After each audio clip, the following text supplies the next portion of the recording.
A fantastic piece right there, just trying to shed light on FGM here in our country. In as much as we have made such great strides to try and eradicate FGM in our country, we still have quite a long journey ahead of us where we get to a time where no one is forcefully has to undergo FGM, and especially for our young girls, where choice is what matters. Now, from that, we want to get into our final discussion for the day, and this is on our lifestyle segment, all about supporting the young youth out there looking to make good and earn a decent living, because we're living in a time where the economy has proven to be mambo ingine ngumu sana, but how are we just trying to be creative and make the most of what we have where we are?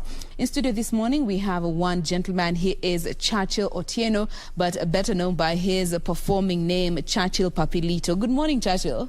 Hey, I'm fine. I'm just fine. Karibu sana. Good morning, Kenya. Asante sana kwa ijukumu ya mnyumenipatia nikuja hapa. Karibu sana. Maybe unaweza anza na kutupatia your social media handles. Our viewers can also wanaweza kufuata. They can also get to see what you do before we get to talk about it. So, I'm Churchill Papilito, guys. My real name is Churchill Otieno.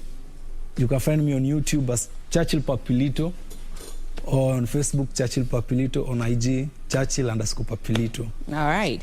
Now, for those of you who have been able to see his previous work, Churchill is a contortionist. Boys, you kunja hii mwili yake, mnabaki tu hapo mmejiangalia, unajiuliza maya ni ichinedo, you know? One of those sites that you just see and cringe, and you have so many questions. And today we are here to just understand safari imekuwa vipi. So let's just twende nyuma tuone hii mambo ya contortionist. Yeah. At what point ulikuwa interested nayo? Interest yako ilianzia wapi? So in mambo ya contortion mimi nilianza nikiwa nikiwa form 1. I think it was in 2018. So nikiwa form 1 hapo ndio nilianza kuwa interested na mambo ya contortions, yani niko kwa class nafanyia tu majamaa like majamaa ko like really Churchill, you are doing great, you are okay. So nilikuwa nafanya tu hizi vitu za maajabu tu. Watu wanashtuka, unashindwa guy ni nyoka mimi binadamu. Sasa hapo yenyewe hadi mimi nilikonga tu nashindwa. Sasa mimi yenyewe kwa hizi vitu zote talent yenyewe like am I an animal or am I a human? Juu hizo vitu tunafanya like watu wanashtuka sana. Churchill hizo unafanya like kujikunja hivyo. Tia kanyoka utanasema guy Churchill unabevika nyoka guy utanashindwa. What? Is it something ulikuwa umezoea kufanya tangu utotoni ndio ukiwa high school sasa ukaanza ku notice pia wenzako wana notice, ama ni kitu tu ulianza when you joined high school? So nilizanga nikiwa first time yangu nilizanga nikiwa mdogo. Nilizanga na iya kurol tumbo kanyoka. So hapo ndio nikonga nimefanya but ikukuanga hivi sana. So after nimefika hapo hivyo 8 ndio nikarealizing hizi vitu zenye nafanya yenyewe kila mtu anafanya. Ni mtu anafanya, yani ni kitu unique.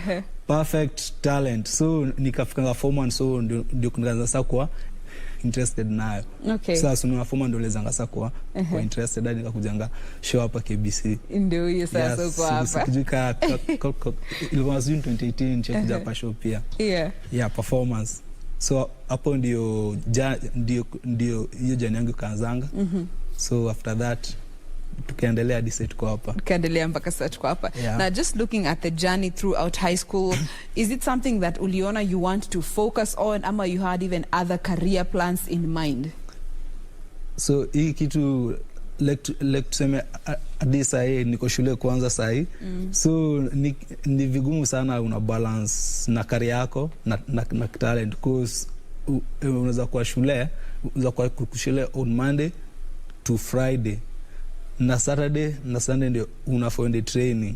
So hiyo on Monday to Friday same like kama singe kwa shule yake ningekuwa and me improve hii act yangu into a better performance. So hapo ndio kuna saa nichague talent ama career, but niko tu katikati. So Unangangana lakini? Nangangana tu. Now, looking at the support system around you, ini kitu clearly unapenda kufanya, you get to enjoy it and you're very good at it. Yeah. When you wanakusurround familia, mabeshte, support imekuwa vipi from the time you started, even back in high school, ukiambia manze boys hapa kuna skill, hapa kuna talent. Support imekuwaje? So hii support yangu first nilianza na shushu yangu mwenye amenilea. So after that after shangu and mamangu, so after mamangu saa ndio ni marafiki zangu saa kutoka kwa hivyo Huruma wanakuja wakana record yani mak video zangu wakana postadi tu kila mahali like support to iko great but lakini hii support ya ma equipment support ndio kunaonanga ni shida iko sana. Like naweza kuwa na act and perform on Sunday na hiyo Sunday unajua sickness ma camera easy to za kurecord so hapo support naweza sema kwa ipande nyingine ya kumafansi kwa fine lakini ipande nyingine ya sasa unani support like tuseme hii ya camera management team hapo ndio my equipment will help you do your act. Yes, my act na nizi perfect sasa hapo ndio ngumu sana. Now have you ever gone somewhere where watu wanakuangalia nashindwa boys anafanya nini hizi atutaki hapa because they don't even understand contortion in this day and time that it's actually a talent. Umeipata watu wanakujudge na they're being aggressive na ni kama wanataka kuleta vita against you because of what you are doing, wanaona hii si kibinadamu, this is animal behavior. Like tuseme for mimi nikiwa kwa hii nini yangu but bado sikijapaka hata watu wanaambia hivyo. Niendanga tu show kuna watu wanashtuka kwanza guy unajikunja aje ukijana ni wapi ni anafanya like watu wanashtuka unajua watu wenye wamezoea tu kona nini easy act zingine dancing so ukimletizi yoga contortion hii ni body twisting anashtuka na anashindwa guy I give this boy unasikia hivi like yeye pia yako naanza kujikunja hapo hata hivyo unajikunja so but sikijipata mtu akiongelea in a negative way. Okay. All of them is positive. Now, you had mentioned something to do with training, to sort of improve on your skill. Is it something that unaichukulia as even una train peke yako ama uko na mtu kukusaidia kutrain to also just improve on your skill as a contortionist? So yangu sai mimi sina mtu ananisaidia kutrain so training tu peke yangu Huruma like tuseme sahi yakini tu niko peke yangu tu sahi so sina mtu ananipiga support in terms of unlete ule trainer aweze ku perfect my act and into another level sasa. Okay. So hapo sando naona ningu and that's why we are here to just create your opportunity. Umaijumiza ukifanya hii kazi yote? Sijajumiza siku moja. Wow. Actually, we're going to be showing you bits and pieces of what he does for those who have not been able to watch. And you can also check him out on YouTube. His channel is Churchill Papilito. Churchill Papilito, yeah. Yes, and Papilito is PAPPYLITO. Double T. Yeah. So there's double P and double T in the Papilito. Check out some of his previous recordings on YouTube to just see what he does as a contortionist. Now, you come from Huruma. Yeah. Have there been Huruma. Sorry? Yeah. Kumekuwa na other young kids who want to do what you do and they look at you as, motivation to get into this art of contortion. Yeah. Iko tuwa kutoto watu wenye yakini tuseme hiyo area yetu like kwa watu wanasema like guy Churchill mataka nikukaa yakini nataka unifundishe like mnaambia hizi vitu zangu najua hizi za kuzaliwa hizi so uwezi kufundisha mtu kake hajajitolea sasa so unamwambia tu just work hard na ukiwa mbigi unifuate tu niza kuja na kutrain so hivyo tu. Now, in terms of opportunities zenye ungetaka to be able to perform, ni places kama zipi una performingi, your contortion in a place where, you know, cause location ni muhimu, you know, huwezi kaenda ukiperformia watu kila mahali, ni places kama zipi wewe una perform? So mimi na performingi kwa malls. Unaweza nitadi kwa kinyumba yako ni performie kamera form kwa mtu mmoja ama watu wawili ama mtu tatu ama in a mob of justice people. So unaweza perform tu kwa any audience, lakini in specific places. Only in specific places. Yeah. Na unakuanga na charges because, you know, you look to also earn a living. Yeah. Kuhustle ni lazima, kuget dough ni lazima. Is this something that umeanza kumonetize ama bado hujafika hapo? So like unaona hii act yangu pia mimi nataka pia ni kulie ndani. So ukiniita pia wewe tu ready kutoa some charges cause mimi na entertain na wewe wenyewe pia wewe umefurahia. So wewe pia unafaa uniconsider tu sana, uone hii act yangu ni kali, like uni appreciate tu sana. Na ukini appreciate hapo hivyo unatolea kitu. Now, like, what are your rates? Inategemea with the time and umekuwa hapo, or the level to which you're going to bend your body. Like, how do you even determine nitalip hapa nitamcharge aje, hapa nitamcharge aje? So hii yangu nukutajingi per act. So per act, like tuseme hii hand twisting inaweza cost hii pesa. Hii crab inaweza cost hii pesa. So mimi nuko singina per act hapo. Per act. Okay. Like body twisting, hii crab, hivyo tu. All right. Now, for those who are watching you and they want to support you, you know, if they've seen what you're doing, wanataka to support the craft, and it's also something that is still relatively new kwa industry. Si kila mtu amezoea every day to just come across a contortionist and just supporting you in what you do. You had mentioned mambo na equipment. Yeah. Ni equipment kama zipi specifically zenye una feel as the creator and performer unaweza hitaji to even help with your craft, ndio hata kama hauna gig, you also have a way of putting your work out there? So equipment kama camera ndio kunaweza taka, kama camera na space tu kama tu inaweza kwa any space tu. Na some cameras and some equipments za kutrainia na za kufanya show zenye za fanya nazo hadi yoga, contortions na body twisting. So camera hizo tu. Cameras and all to help you get. Yeah, camera and a good managing. Unajua tu nataka tu manager. Manager anaweza manage na zasikia tu fine sana. Zasikia vizuri sana. Yeah. Now, you had mentioned hujamaliza shule. Bado zamaliza shule. Bado unaendelea na shule on the side as you also hustle. Yeah, si ni shule na side hustle. Balance. Shule ni high school ama ni campus? Shule ni high school. High school. Yeah. So kwa ukiwa shule sasa, how do you even relate na walimu? Saka yudu sana, ni ngumu sana. Juu unajua wana tu yani unaendanga ma shows, ma interview. So ya watu wako na uko na pesa. So wanaangukia kwa active uko na pesa, but wewe unajua uko aje. So mimi naona tu ni kama me I'm just normal, nikashit now. So wanaona ni kama mimi ni yaka ule mtu mbigi back mimi na kijana tu niko chini yao. Uko chini ya maji tu. Unafanya shule na career as well. Fanya shule na career. Now, is this something that unataka kuendelea now long term, even ukimaliza high school unataka kuendelea as a contortionist, ama is just for the near future, then you will figure things out ukiendelea, ama you have any other career plans in mind?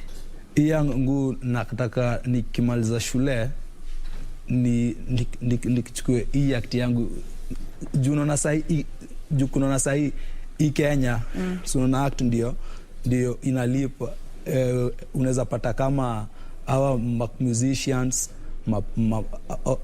watu wana dance, yani hizo act yao ndio ndio inawalipa. So hadi pia nataka nichukue hii acting ya Contortions na yoga na kinaweza ku end from it sasa in a professional way. Yes. So hivyo mimi nataka, but nikifika mbele after nimemaliza shule, so naweza kuwa naendelea na kari yangu na talent bado juku najua pia hii kari yangu ya shule pia ni muhimu sana. Ni muhimu sana. Yeah. Now, as we are closing this conversation, you know, ukiangalia given Contortionist again si kitu watu wamezoea on a daily, and watu wanakuanga na perceptions zao, wanaona hii hapana, hii siwezi taka mtoto wangu ende huko. Maybe kuna mzazi anatu watch leo na amekuwa akinotice kijana wake ama msichana wake anapenda hii maneno na hajakuwa kimu-encourage vile. Ungependa kuambia nini wale wazazi ama familia ambao they have kids wenye wanapenda contortion and they would like to take it on but hawa encourage?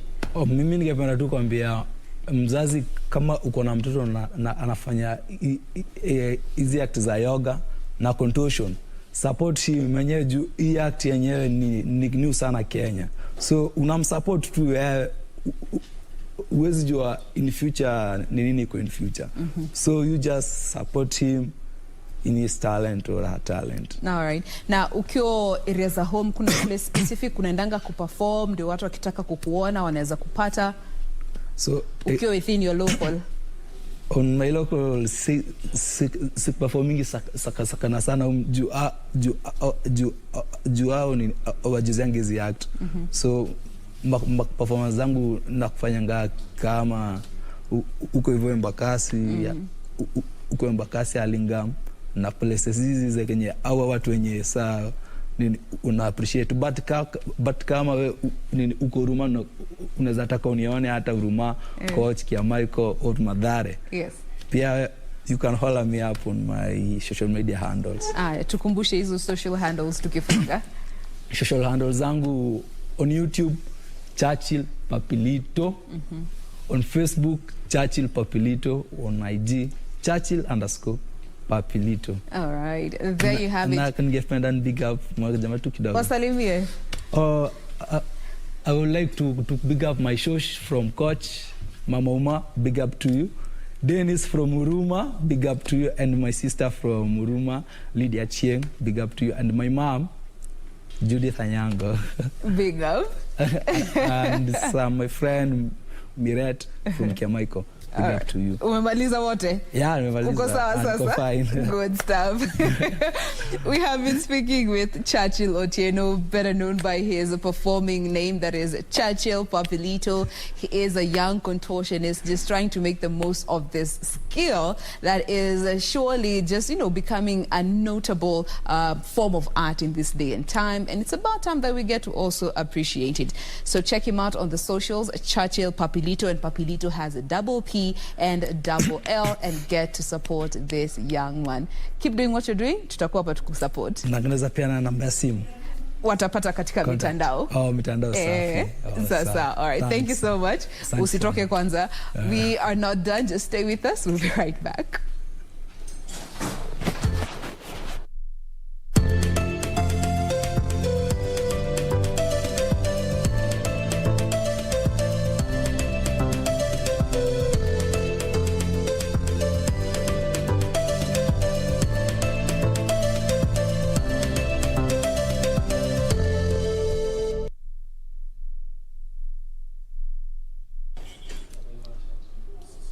And we're back. Let me show you the most I can do. Msinione mkani judge hapa. Vicky, how far can you control your body? Jain, you did an interview here. The first interview, were you affected by anyway? Like, Ile yoga? No. There is an interview you just did. Yeah, Rastafari. Wait, cheza chini. Vicky, una burn. You finna burn, man. Yeah, made the girl go cool. No. Wow. Back to factory settings. Back to factory setting, yes. All right. So here we are. We've been following up so much that has been happening across the country.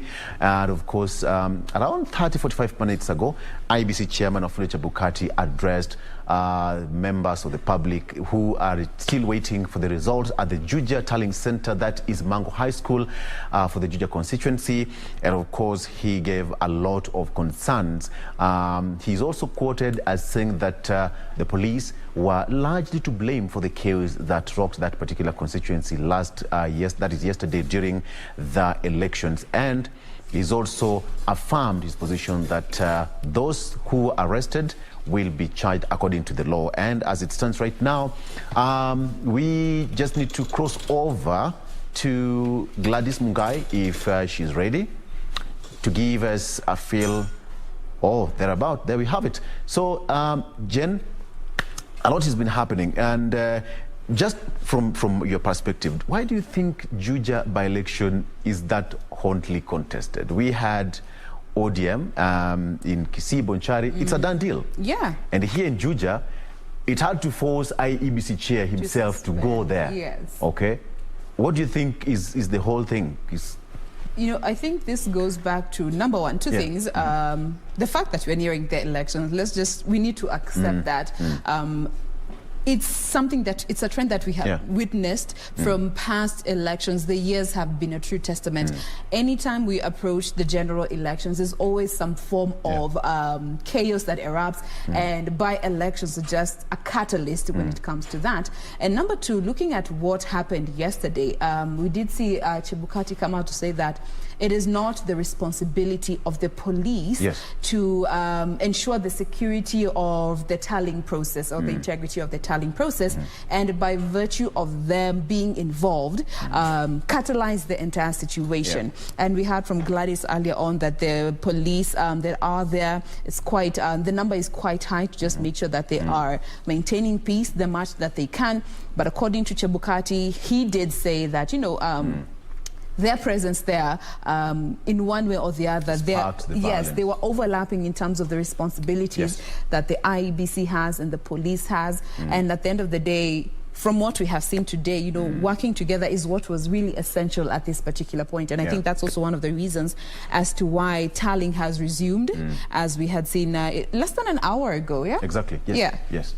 So IEBC chair, Ofule Chebukati, had to step in, at least to bring some sanity in that particular process, and he had to make it very clear that the biometric data will be in tandem with the voters, and therefore there is no any form of vote rigging that will be experienced. And of course, cases that we may not to be in a position to ascertain, there's some video footage and video clips going around on social media of, you know, some ballot papers were found stashed in some particular boxes, some were found in some, you know, unusual places. And this boils down to what usually happens. It has to be a matter of sanity in an election, because people are going for an election in the next few months to come. And therefore, when it's just about to get to this particular point, then it's creating a very bad precedent even for the next general election, because it's going to be a tough one come 2022. And it's a battle of who is going to win it. And each and every politician will just want to make and put, you know, to have his or her A game in place. So it's not about that. But in KBC, Oimeke has clinched the seat, and we wish him all the best and congratulate him, and even the contestants. But most importantly, Bitutu, the lady who contested, she threw herself into the battle, and she did her best. And, you know, she just has to go there. I mean, you must just fight it out with the men. They say that, you know, politics meant for men. Who said that? Politics knows no gender. Exactly. That is what we say here. And at least the by-elections in Bochari was rather peaceful. Not much chaos was reported on that end. The results were officially put out this morning with confirmation with the actual figures. Again, what Victor had mentioned earlier, to just remind you what the figures stood at. Pavel Oimeke won with 8,049 votes, followed by Jubilee's Zebedeo Opare, who garnered 7,279 votes, and of course Teresa Bitutu of UDA, who came in third with 69 6,064 votes. And just looking at the information that has been put out there, the voter turnout stood at about 50%, with about 52,955 constituents casting their votes yesterday. And so many people had actually termed this particular by-elections in Bochari as a three-man race. Yes. In as much as it wasn't just 3 candidates. But it was termed as a three-man race. And of course, those 3 particular contestants right there are the ones that we have just mentioned. They are the ones who constituted the biggest chunk of the votes that were confirmed. Absolutely. And as I said, I think my winner in Bonchari is one Teresa Bitutu. As a lady who it's her first time to contest, and she managed to garner 6,964 votes. So, yes, you've come third, but you are a winner as well, because starting for the first time and getting that vote, that number of votes, is no mean feat. So, for the woman power, Teresa Bitutu, congratulations, you've done well. All right, so it's that time that you have to say, voila. We gotta love you and leave you, but nonetheless, we will be represented by our fellow colleagues as we get to give you an update and just give you get to you the confirmed results from the IEBC, the Juja for the Juja by-elections as and when they are ready. We will be sure to keep you posted on all that. Gladys Mongai is on location, so you definitely want to catch up with our subsequent programs to get to know the latest in what is happening in Juja. Absolutely. And you just have to look forward to tomorrow. We have a very, very good show lined up for you. You want to see ladies behind the wheels? People usually say that ladies can never be good drivers. Olisikia wapi? Olisikia wapi? Olisikia wapi? You need to come, I drive you. This oh my goodness. Kwanza manual. This is a maniac. Jain is the first time I saw Jain drive a manual car. Actually, she was driving Isuzu. Isuzu lorry. I was like, Jain, what are you doing? And this is my dad's lorry. You know, they were just doing some stuff in the farm. From here, she's going to the farm. Kubeba manure na, you know, Napier grass. So, Norma. So tomorrow the ladies will be here. We call them 6-star queens. They drive Subarus, you know, the kelele. They'll be here tomorrow. So it'll be 6 stars kind of a show. It will not be a 5-star show. It will be a 6-star show tomorrow. All right? All right. Ladies behind the wheels. Tupatane kesho. Adios. Bye-bye. See you tomorrow.